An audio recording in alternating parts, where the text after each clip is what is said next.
Com a guerra entre a Rússia e a Ucrânia, a Europa passou de vez a depender cada vez mais do gás estadunidense, o GNL. Vamos ver aqui essa matéria do Decifrando a Guerra, que eles vêm dizendo o seguinte: o pacto que se concentra em um teto tarifário de 15%, no qual a Europa vai ter que pagar esse preço para importar produtos para os Estados Unidos. Junto com esse acordo, eles também tiveram que se comprometer em comprar 750 bilhões de dólares em 3 anos de petróleo, de gás natural e de combustíveis nucleares. Isso daqui ajuda muito a Washington, isso daqui faz com que os Estados Unidos ganhem muito dinheiro, mas também vem colocando bastante claro de que a Europa vai passando a cada vez mais a depender energeticamente dos Estados Unidos. Aqui eles colocam 3 anos após o início da guerra da Ucrânia e a consequente crise energética que devastou a Europa, os Estados Unidos tornaram-se o principal fornecedor de gás natural liquefeito, porque antes vinha através de gasodutos esse gás. O que acontecia? A Rússia era o principal fornecedor de gás natural, 45% do total que chegava à Europa vinha da Rússia.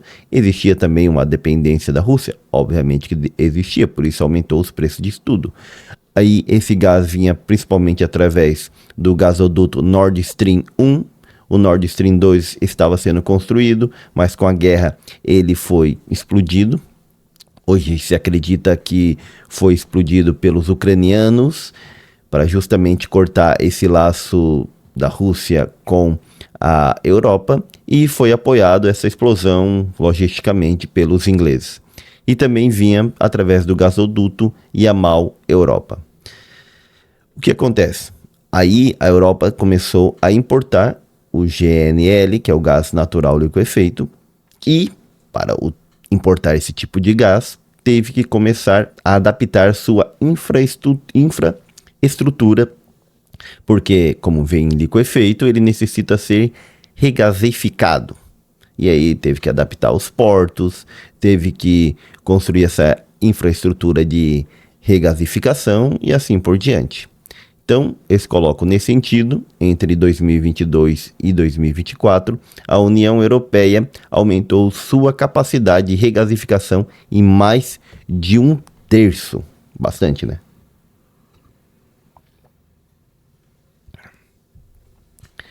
Com isso daqui, o que acontece? Houve uma mudança logística que faz com que agora a União Europeia, o gás natural liquefeito representa na União Europeia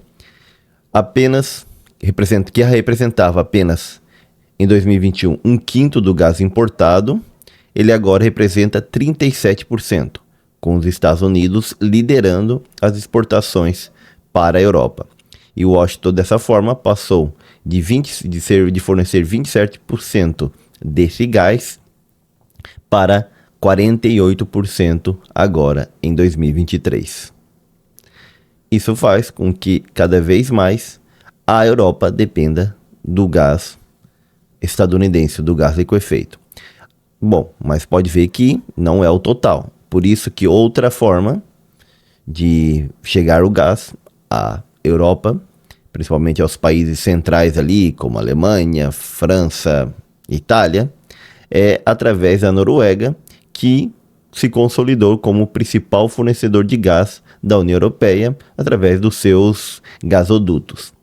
Também, através de gasoduto submarino, vem gás da Argélia, o gás argelino, via Medesgaz e Transmed, mantendo uma presença forte, principalmente ali no sul da Europa, para países como Portugal, Espanha, Grécia e outros mais. Agora, o que acontece? O GNL, devido à sua flexibilidade geográfica, ele tornou-se um elemento estratégico que permite então a Europa adquirir esse gás de qualquer lugar do mundo, mas assim, qualquer lugar do mundo, porém não é qualquer lugar do mundo, é principalmente dos Estados Unidos e do Oriente Médio, onde vem esse gás. Aí, agora a gente vai falar da dependência europeia, que é isso que está acontecendo. Por quê? Do ponto de vista econômico, o pacto cria um claro desequilíbrio. Os Estados Unidos alcançarão um enorme superávit econômico à custa de um aumento substancial nas importações europeias, até porque esse gás é em torno de 20% mais caro do que o gás através de gasodutos. E quem vai pagar isso é justamente os 27 países da União Europeia, que na prática quem vai pagar isso são os cidadãos europeus.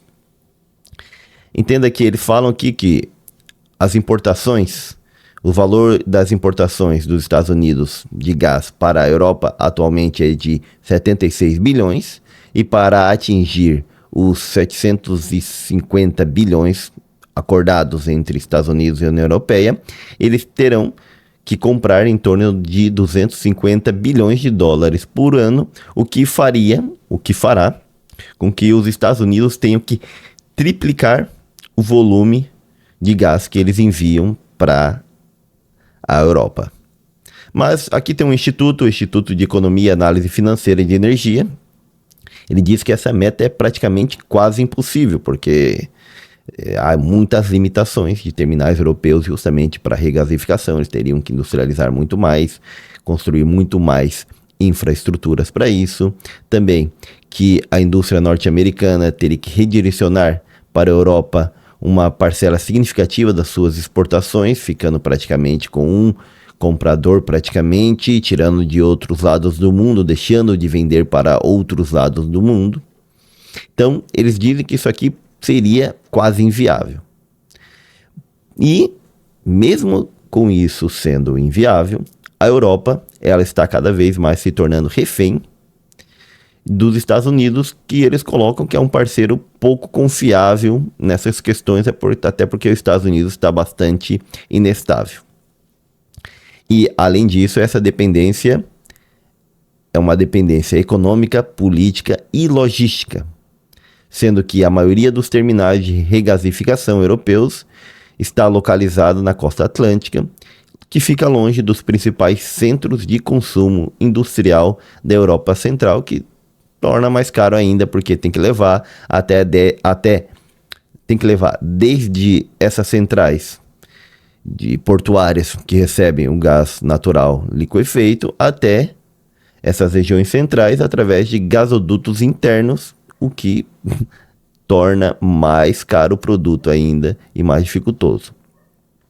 Por isso, há diversas pessoas na Europa que isso seria um processo de colonização energética dos Estados Unidos na Europa. Olha que interessante. Estados Unidos está colonizando energeticamente a Europa. Acho que eu vou colocar isso aqui como título. Por que os Estados Unidos, ou melhor, como os Estados Unidos está colonizando a Europa. Praticamente isso que está acontecendo.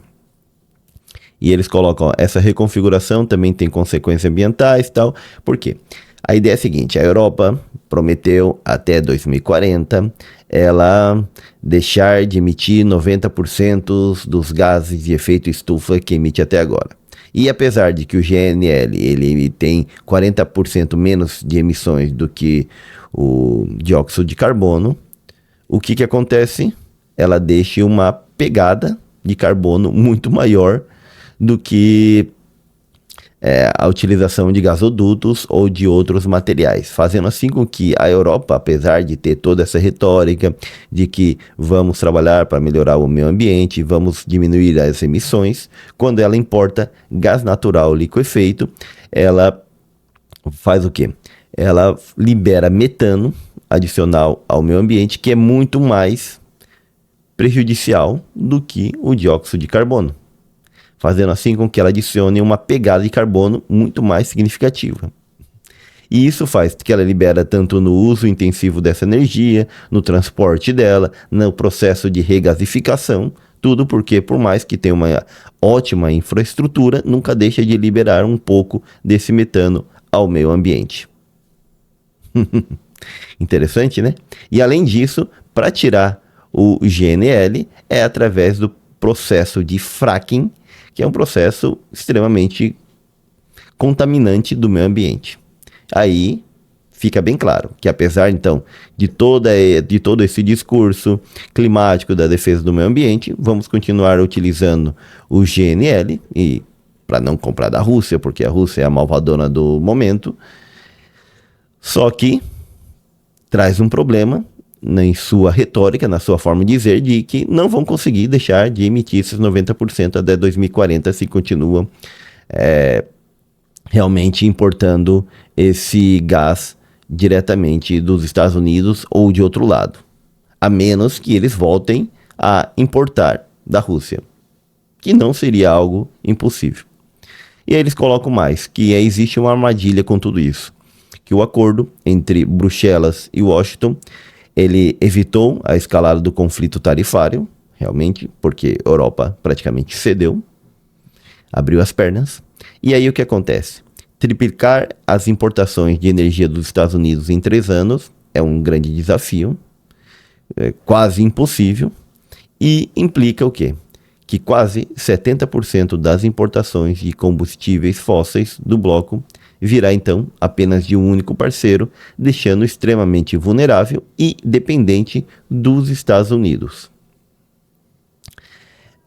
fazendo com que tenha risco de oferta, caso tenha algum problema nos Estados Unidos, tenha o problema de contratos de longo prazo, justamente com tudo isso, e consolidar a dependência da Europa para com os Estados Unidos.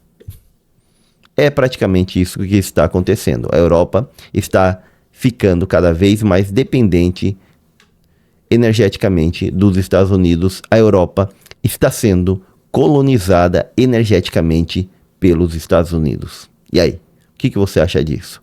Eu sou o professor Gessé Santiago, aqui da Escola de Filosofia Política, onde tratamos de entender tudo a partir de um viés, sem ideologia e sem políticos de estimação.